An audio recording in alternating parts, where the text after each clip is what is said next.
सर्दी जैसे जैसे बढ़ती चली जाती है और हमारे घर ठंडे होते चले जाते हैं, हमें हीटर्स की ज़रूरत पड़ने लगती है। जो वेस्ट है, जहाँ पर इंटरनल हीटिंग होती है, वहाँ पर घर बहुत पतले बने हुए होते हैं, लिटरली कार्डबोर्ड के घर होते हैं, तो वो अच्छे से सेंट्रल हीटिंग से हीट हो सकते हैं। हमारे यहाँ ईंट पत्थर के बने हुए घर हैं और अगर हम सेंट्रल हीटिंग करने लगे तो हमारा तो बिजली का खर्च और यूज़ इतना हो जाएगा कि उतनी तो इलेक्ट्रिसिटी हम बना भी नहीं सकते हैं।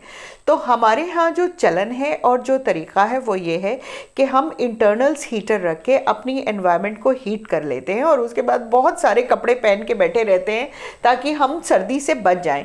फॉर्चुनेटली सर्दी हमारे यहाँ लंबी होती भी नहीं है। तो किस तरह के हीटर्स होते हैं और हीटर का इस्तेमाल तो करना ही है, तो उसके साथ साथ प्रिकॉशन हमें क्या लेनी है। जो आमतौर पे हीटर होते हैं, जो आपने देखा होगा, जैसे रॉड वाला हीटर होता है और उसके बाद ब्लोअर होता है, फिर ऑयल हीटर्स होते हैं और एक हैलोजन लैंप वाला भी हीटर होता है।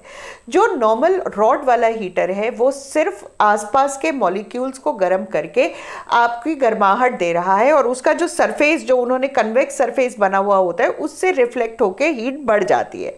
उस हीटर की खामी ये होती है कि वो बहुत बड़े से कमरे को हीट नहीं कर सकता है, वो सिर्फ एक सराउंडिंग एरिया को हीट करता है और आप उसके सामने बैठ के अपने हाथ और पैर को गर्म कर सकते हैं। यहाँ ड्राई हीट है। ये बात मैं आपको बताती चली जाऊंगी बिकॉज फिर मैं आपको बताऊंगी कि किस तरह आपको ड्राई हीट के नुकसानों से बचना है।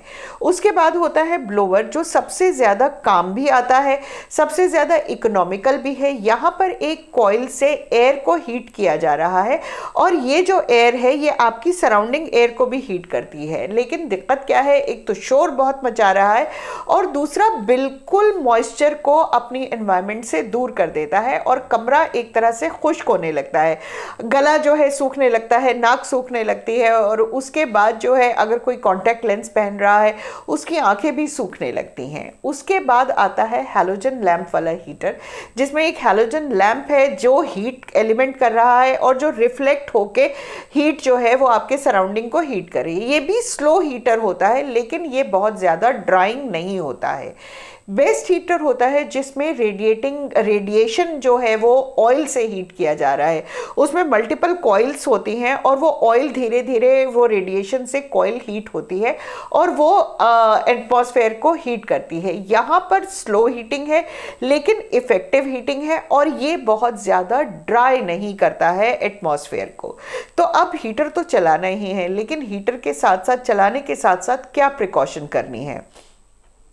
कमरे को बिल्कुल बंद करके मत बैठें, थोड़ा सा एयर सर्कुलेशन होना चाहिए, नहीं तो ऑक्सीजन की मात्रा बहुत बहुत कम हो जाती है। एक्सट्रीम्स ऑफ एज वाले जो लोग होते हैं, छोटे बच्चों के बहुत पास हीटर नहीं होना चाहिए और जो बुजुर्ग हैं उन्हें हीटर के बहुत पास नहीं बैठना चाहिए बिकॉज वो जो ड्राई हीट होती है उससे खुजली होने लगती है।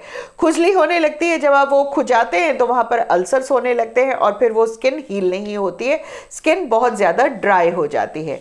उसके अलावा अगर आपका गला और सांस जो है आपको लग रहा है कि खांसी होने लगी है तो हीटर को रोक के पानी ज़्यादा पिए, बीच बीच में पानी पीते रहें।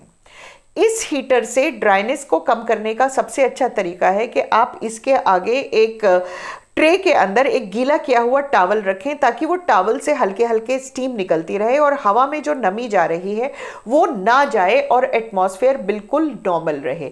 यही काम आजकल हमारे घरों में ह्यूमिडिफायर भी होते हैं, तो अगर आप एक ह्यूमिडिफायर हीटर के साथ साथ चला देंगे तो वो माहौल को बिल्कुल सूखा नहीं होने देगा।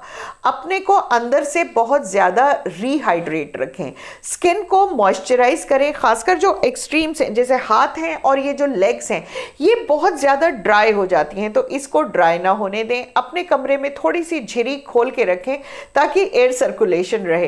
तो देखिए जनाब, हीटर तो इस्तेमाल करना ही है, लेकिन अगर आप ये प्रिकॉशंस लेंगे, अपने स्किन को मॉइस्चराइज रखेंगे, हवा को ह्यूमिडिफाई रखेंगे, एयर सर्कुलेशन मेंटेन करेंगे, अपने बुजुर्गों के सेहत का थोड़ा सा ज़्यादा ध्यान रखेंगे, तो सर्दी भी आराम से कटेगी, माहौल भी गर्म रहेगा और हम सेहतयाब भी रहेंगे।